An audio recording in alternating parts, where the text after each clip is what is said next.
So tonight we're going to be looking at Proverbs involving laziness versus hard work. And, several years ago, I was, if you've never picked up on this about me before, I'm just a little bit of a procrastinator about things. And so several years ago, I was thinking about procrastination. I thought, you know what, I'm just going to do a little bit of research on procrastination. Maybe I can find some things that will help me kind of get going and get over my procrastination a little bit.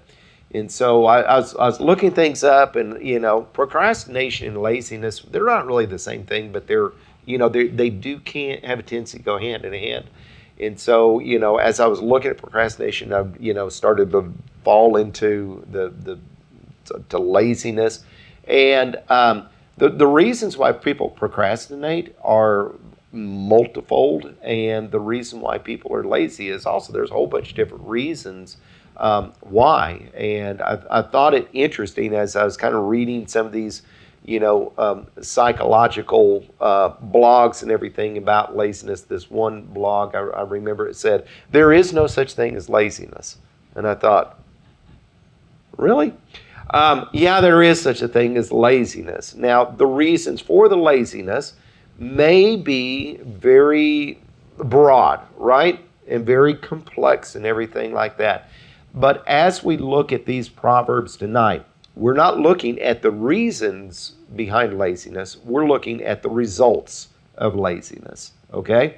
So when we talk about wisdom, it's really not there in the book of Proverbs as to say and analyze why we need to be lazy or why people are lazy. That's up for us to kind of think about it, and if we find ourselves having a problem with it, it's up for us to go to the Lord and ask the Lord to help us and give us the grace that we need in order to get over the hump. But really, as far as wisdom goes and foolishness goes, it's just simply the result of it. If we are lazy, then what is going to be the result? If we work hard, what is going to be the result? If we work hard, the result's going to be things involving wisdom. If we're lazy, the result is going to be things involving foolishness and the consequences that come along with it. Okay? And so, having said all that, let's take a look at the very first one in Proverbs chapter 15 and verse number 19. So, Proverbs 15 and 19 says this, "The way of the sluggard is blocked with thorns, but the path of the upright is a highway."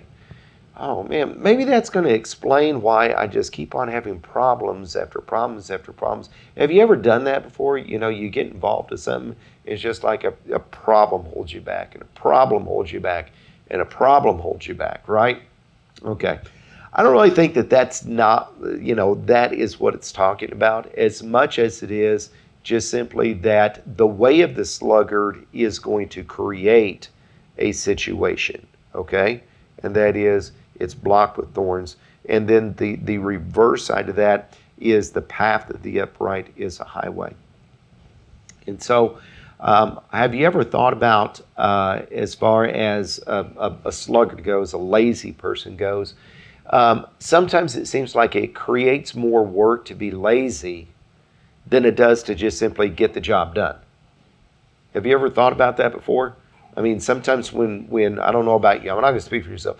Sometimes when I'm lazy, it's like my laziness will create more problems later on, and those problems will have a tendency to build up and develop, and then all of a sudden it's like, it's like going through a hedge of thorns and getting all the cuts and the nicks and the scrapes and everything like that, trying to get through it, than if I would have just simply,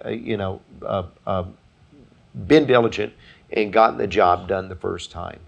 But what a lot of times people think about is, oh, well, I don't want to do that. I want to be lazy. I want to take the easy way out.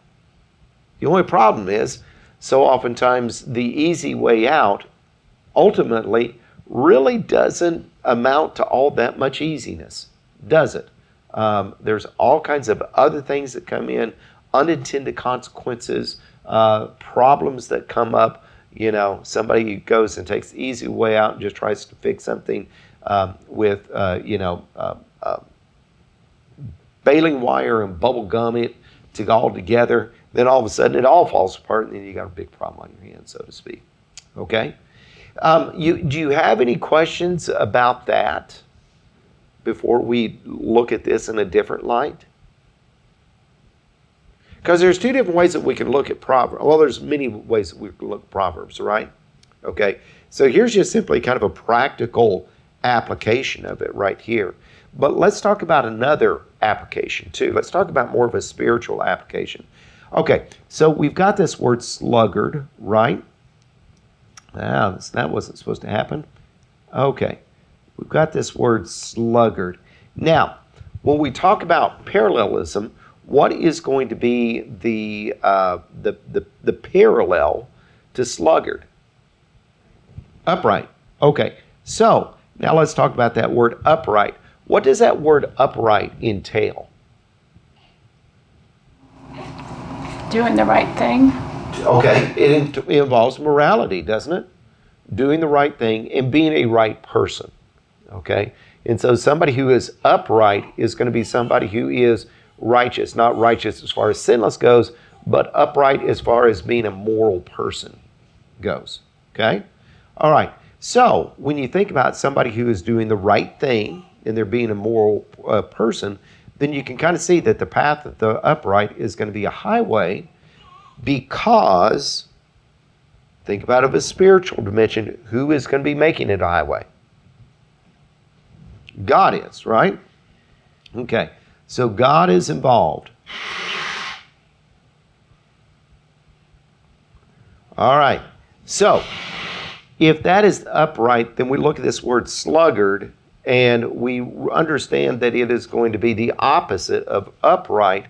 And so can you see that with being a sluggard, there is also the implication of sin that's involved with it too. Okay?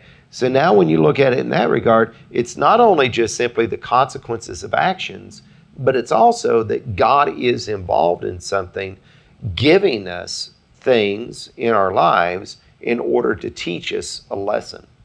Okay? So, we can look at it in a variety of different ways. We can look at it in terms of just simply, hey, we need to be diligent about things because, after all, it's ultimately going to be the best thing for us, which is true. We can also look at it in terms of, hey, we need to be diligent about things because it's the right thing to do. It's what God wants for us. And if we don't, then we shouldn't be surprised if God isn't putting things in our lives to kind of get us our attention to say, you know what, I don't need to be like this. I need to be something different. Okay? Okay. Well, then let's move on and take a look at Proverbs chapter 14 and verse number 23. Okay. Chapter 14, verse number 23. All hard work brings a profit, but mere talk only leads only to poverty. I'm going to get those words out in a minute. All hard work brings a profit, but mere talk leads only to poverty.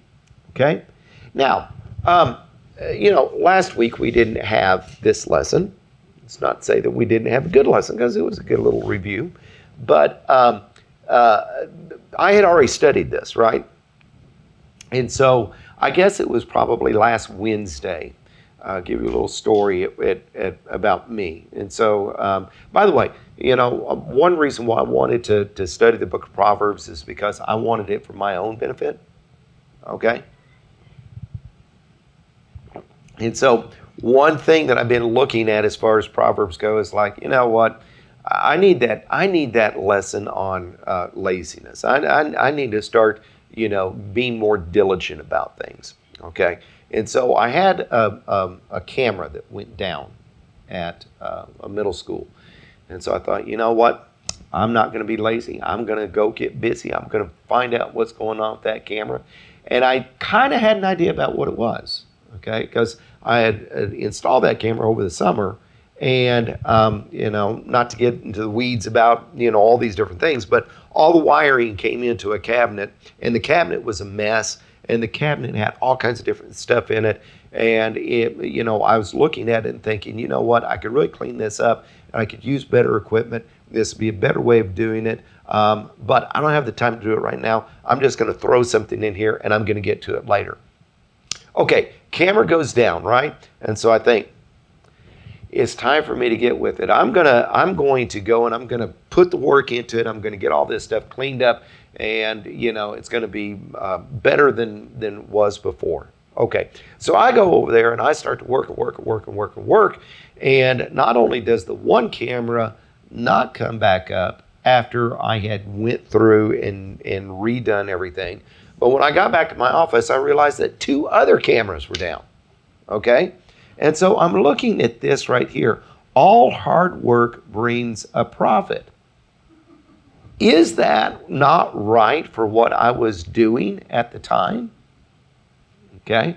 What are we going to say about all hard work brings a profit? Does that mean that every single time you go out and engage in hard work, that you are going to meet what you are intending to do? Not necessarily. No, you're not. Okay. All right. Hard work, all hard work. Let's just say labor. Okay, labor always brings a profit, or all labor brings a profit. Okay, now when we think about it in that regard, I don't know, it just makes me think, especially in light of the you got to put them both together and look about all mere talk leads to poverty. Really what we're talking about here is not that when you work hard you are going to be a success in what you intend to do. I mean, it can still fail, all right? There's no guarantees about everything. But in order to get to some place, you've got to put in work to get there, okay? And so even in my case where I was like, okay, one camera went down, 2 other cameras, or one camera wasn't broke, 2 other cameras went down, it felt like I'm going to step back, but at the same time, what I did was leading to something. Okay. By the way, the camera is still broken, so I don't know what that thing is yet. But the point is that even in what we might consider failure, it doesn't mean that we don't have an accomplishment, or it doesn't mean that we don't have a profit. It may not be a profit like what we had intended to, but it's a profit in terms of something that is done, something that is accomplished. And in order to do anything, there's got to be hard work or labor that is involved in that accomplishment, okay? Because when you stop and think about it, what does talking about something do? Nothing. I mean, we can talk about, and by the way, that's not saying that talking about something isn't valuable, because, you can talk about something and come up with a plan of action, but until you put the plan of action into effect, it doesn't amount to anything, right? Mere talk is not going to do anything. Mere talk is going to therefore lead to poverty. But hard work is going to produce that profit. Okay? All right. Comments and questions about that one? Progress. You may not, like you said, that you're putting all this work in, but didn't quite get where you were hoping, but you've made progress that's going to lead down the road to another success. And really, in the realm of troubleshooting, I always tell myself that even if I don't come up with a successful answer, eliminating wrong answers is progress. I mean, in my world, there's many times that I feel like I'm not making progress, but I really am. It's just that the progress that I'm making is just the elimination of ideas, and to continue to hone in on the one idea that works. Even though it's really great when that one idea comes into play. And you're learning something. Yeah, learning patience. Now, when you say when it says mere talk leads only to poverty, is that like people standing around and complaining about, I can't get a job, or, is it like that when they're talking? That can be it. I mean, again, when you're talking about Proverbs, there's a variety of different ways Yeah. that you can apply it. And so, yeah, you can apply it that way. You can apply it in terms of, somebody coming up and saying, you know what, I'm really going to get busy and I'm really going to go and, redo my basement. I'm going to do this and I'm going to do that. And I intend to do this and I intend to do that. Okay, well, great, but where is it going to get you until Right. you really put the work into it? Well, and especially in that time period, Right. if you didn't, even if you showed up, if you didn't do the job, I don't think, like today, you can go places and not do the job and still get money. But Right. I think there, especially when you're talking about like working the fields and things like that, yeah, I mean, if you don't go out there and, till those fields, whatever, get the crops out, you're gonna wind up in the hole. Right, and especially when it's involving your own fields. Right, I mean, it's not exactly. even somebody else's fields. Right. It is your own fields. Yeah, the way that they had things back then was very much a labor-intensive economy. Our economy today is knowledge-based. There's hard work, and we should work hard today, but it's not necessarily a physically demanding work. It's a mentally demanding work, which is still work. Okay? All right, well, talking about that, then let's take a look at the next one, which is Proverbs 20, chapter 20, verse number 4. Okay, it says, sluggards do not plow in season, so at harvest time they look but find nothing. And so here's exactly what we're talking about as far as people going out and taking care of the fields, right? Okay, now, this idea about plowing in season. Well, before we get into that, it just kind of makes sense that there is a certain time to plow, and you've got to do things in the right time. If you don't do it in the right time, then certainly you're not going to have anything at the end. Okay. All right. Now, this that is translated here as season. When you look at it in different translations, for example, if you look at it in the King James, it's going to say, sluggards do not plow by reason of the cold. Okay? And you think, well, wait a minute. In season, reason of the cold. That's two totally different things. But really what this is talking about as far as in season, back in that day and time in Israel, you had two planting seasons. You had that corresponded with the early and the latter rains. And so, you could plant your winter wheat, and as long as you got your winter wheat in before the early rains, then long time springtime, you can get that crop out. And that's what this is talking about here. The New American Standard translates it, sluggards do not plow after the autumn harvest, to kind of give the idea of, oh, this is what we're talking about here. And so if you think about it, here's the sluggards, and they're not getting out there and they're not wanting to do the work. And why are they not doing work? Is it because they're thinking, well, you know what, it's cold outside. I'm really kind of, satisfied to be inside. We're not talking about wintertime like snow on the ground and frozen, because how can you even plow, and what good would it do to do that and to even go and sow your seed in cold ground anyway. So we're not talking about like that. But we're talking about, you got to do things right at the right time, regardless of what else is going on, because if you don't do that, then you can't expect to have something else later on. Okay? And, how many times have we ever been, a day late and a dollar short in our lives? It's like, man, I really should have done that then, because if I would have done that then I would have had this result now.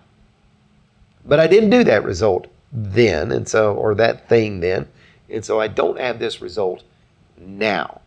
All right? There's times that we really need to do things, and it's really a very cold, heartless, merciless world that we live in. But sometimes if we don't do things at the time that they need to get done, then they're not going to get done. And if they don't get done, then we're not going to have the benefit of, having those things done. For me, it seems like I've had a very busy fall. And a lot of the things that I would have normally gotten done before winter just didn't get done this year, And I'm not saying that I was right or wrong in not doing those things because, I had other things that I really needed to do and those things take precedence. But at the same time, as winters come along, and I was like, okay, boy, I really wish I would have done. It's too late. I can't go back and can't do it because, winter is here, right? Unfortunately. At least that's what we're really going to see on Saturday and Sunday, is that winter is indeed here. Now, that's not to say, again, that I should have dropped what I was doing to take care of those things. That's not it at all. But what we need to see is say, okay, here are the times that we need to do this in order to accomplish this thing. Okay? And if we can't do it, then maybe we need to make sure that the things that we are putting above this are really more important than that, right? Going back to this, sluggards do not plow in season. Well, it could be that they're just sitting in their house saying it's too cold outside, but it also could be that they're sitting in their house and they're saying, you know what, I really need to do this.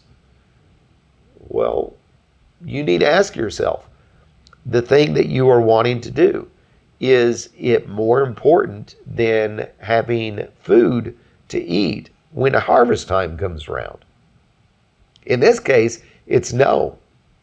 In this case, it's like, you know what? This is pretty much a necessity of life. And so no matter what else is going on, or no matter if it's cold outside or rainy outside, or whatever the case may be, it's time that you need to get busy and get with it and get it done, because otherwise you're going to have consequence, right?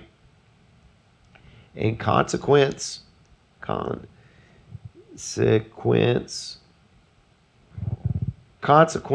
is what wisdom and foolishness is really about. Okay. Comments and questions about that one? I think that's, to me, a little more self-explanatory, I think so. Yeah. I think so. I think, getting the idea about reason of the cold, in there, that kind of adds a little bit to it, but I don't think that that's necessarily all of it. Okay, next one. Very similar. Proverbs 12:11. Those who work their land will have abundant food, but those who chase fantasies have no sense. Okay, I'm going to play devil's advocate with you for a moment. All right? What about entrepreneurs? Because you heard of entrepreneurs, right? And what do entrepreneurs do? They chase their dreams, right? And when you think about it, entrepreneurs have fueled all kinds of innovation, all kinds of industry.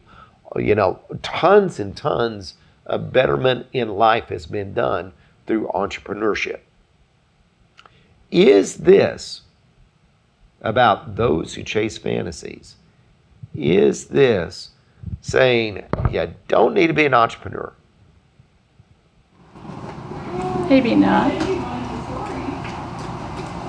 Okay. I mean, it could be, what he's saying is that those who work their land will have abundant food, and those who chase fantasies. It's kind of like what you said. You got priorities. You can be having fantasies of wanting to do something else and still be working out there. Okay. I think you're right. Would it help if I said, instead of fantasies, let's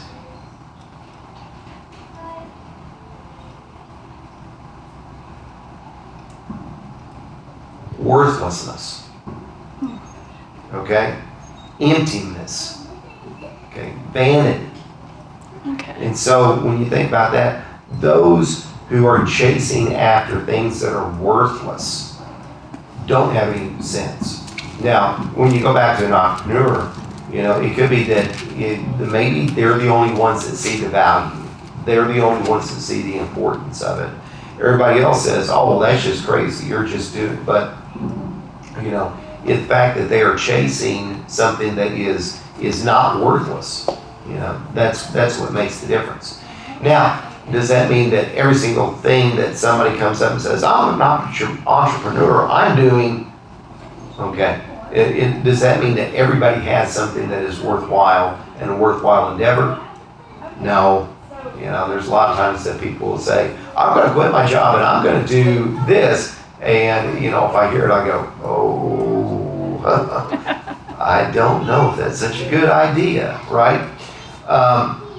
There's sometimes that people get something in their mind. And I guess the only thing that you got to say is, the proof of the pudding is in the eating. Mm-hmm. And so, the proof of the entrepreneur is whether or not it really pans out or not. But here's the thing. Whether somebody is an entrepreneur or whether somebody is not an entrepreneur, here's the idea right here. Work. Okay? If somebody's an entrepreneur, the idea is not going to make it go. The work is going to what makes it go.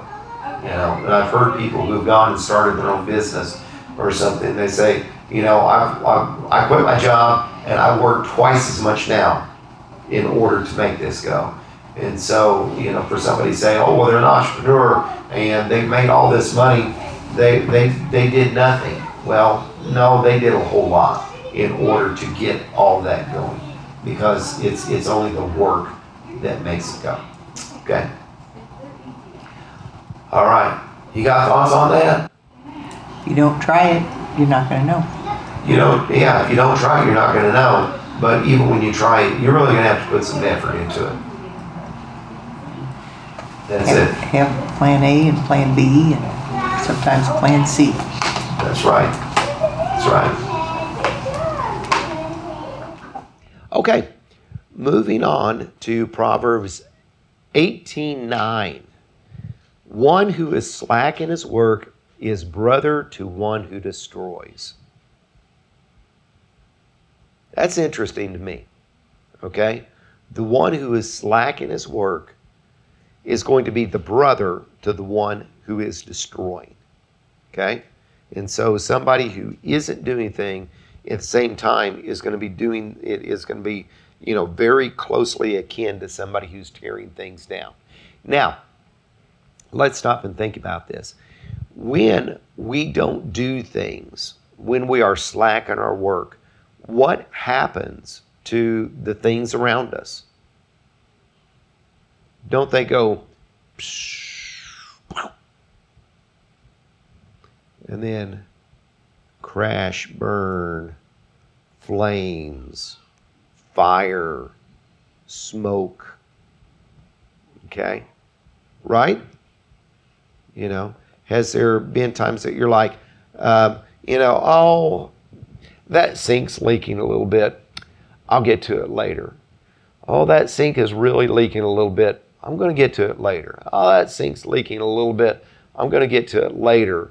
And then what was just a little bitty, quick little tightening of a fitting or something like that, now all of a sudden is, mold, water damage, everything like that. So if you think about it, and this is something that's going to be very similar to what we looked at up here is about, the way of a slugger is blocked with thorns.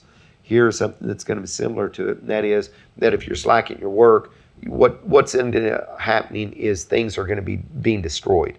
And I mean, Carol, I think you mentioned something about, in that day and time, you went out and you had to plow the fields or everything like that. Today, you can go to a job and you can, kind of coast.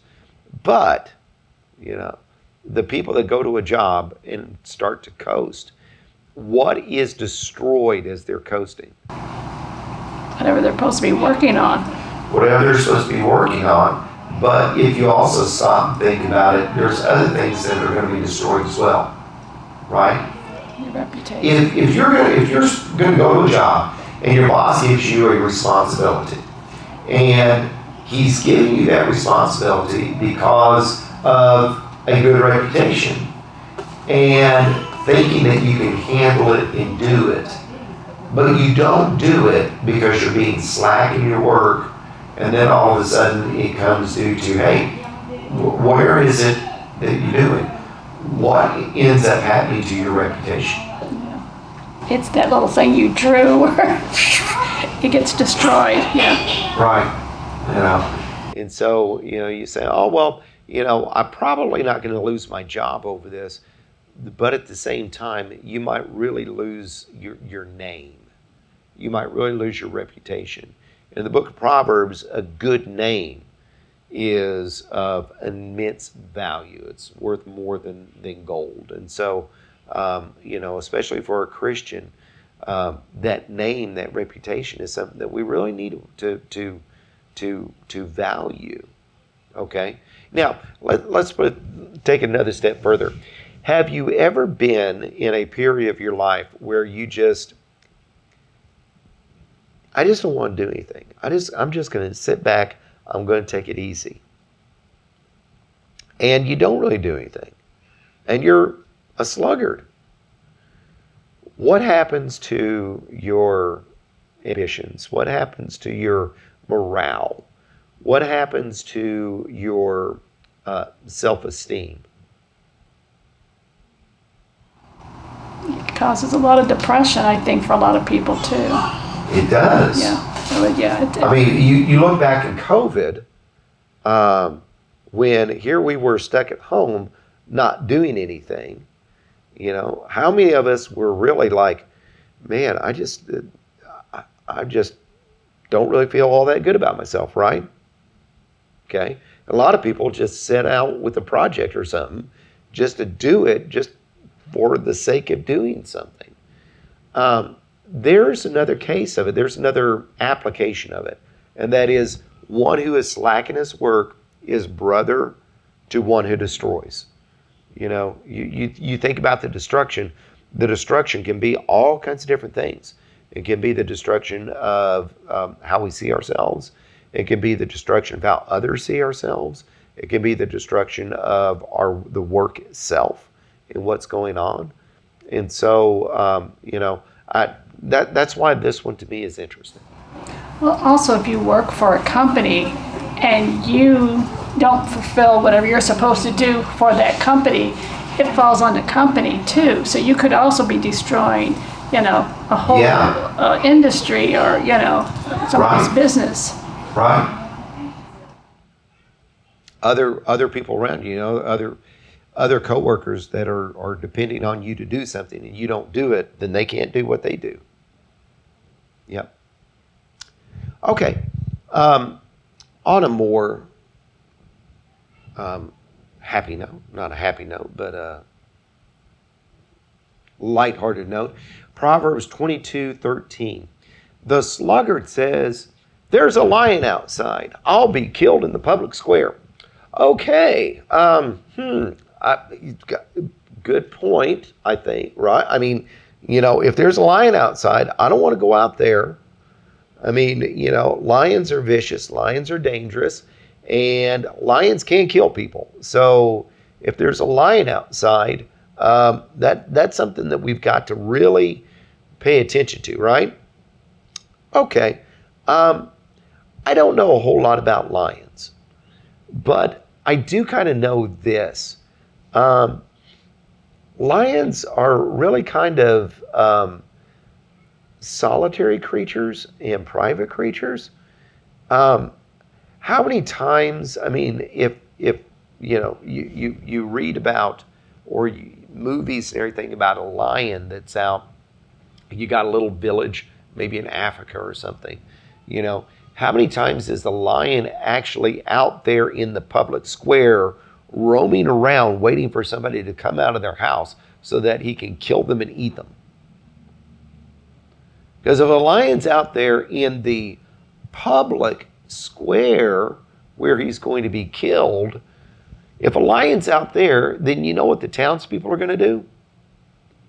hey, let's band together, get some weapons, and go after that lion and get rid of that lion so we can go outside safely.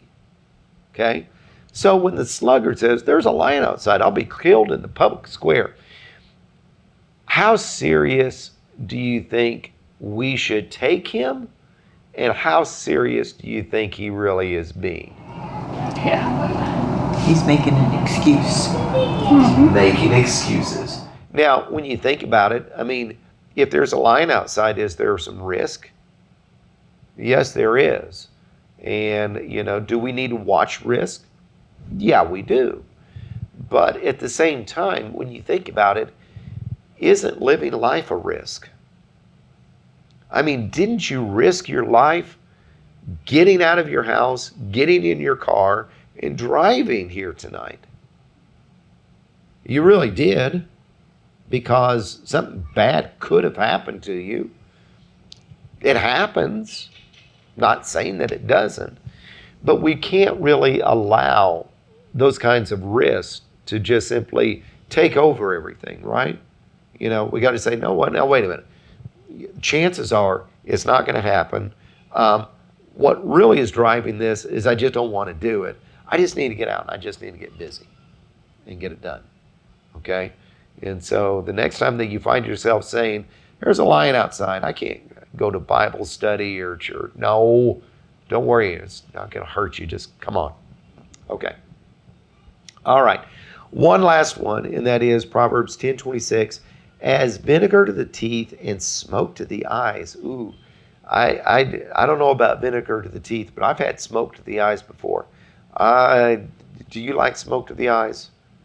Okay, when you have smoke to the eyes, what happens? For me, I just, turn my head away and, okay. So as vinegar to teeth, smoke to the eyes, so are sluggards to those who send them. Have you ever asked somebody to do something for you and then later on went, oh, why did I do that? Hey, would you do me a really big favor? I really need for you to do this. Yeah, sure, I'll do it. Great. Come back later on. Hey, you know that favor that I asked you? How are you coming with that?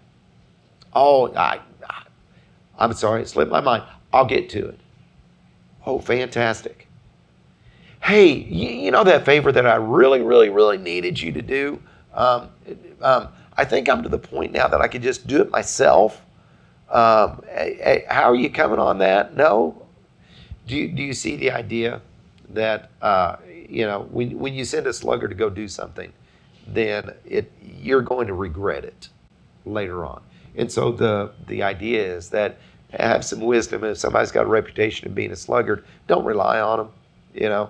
That may be your plan A, but have a plan B really waiting in the wings, because more than likely you're going to have to fall back on it. Okay. One application, another application is, hey, we don't need to be a sluggard, because if we are, then we're going to be vinegar and smoke to the person who is depending on us. And again, that's not a very good reputation to be, is it? Okay. All right. That's all that we've got. Anybody have any other? Can I see number 2 again? Yeah. I think I skipped over that or something. About hard work Brings a profit. brings a profit? Yeah, 14. Okay, thank you. Okay.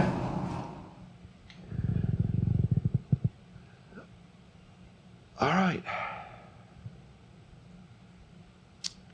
You ready to go home, go to bed, take a nap, relax, fold the hands, a little slumber?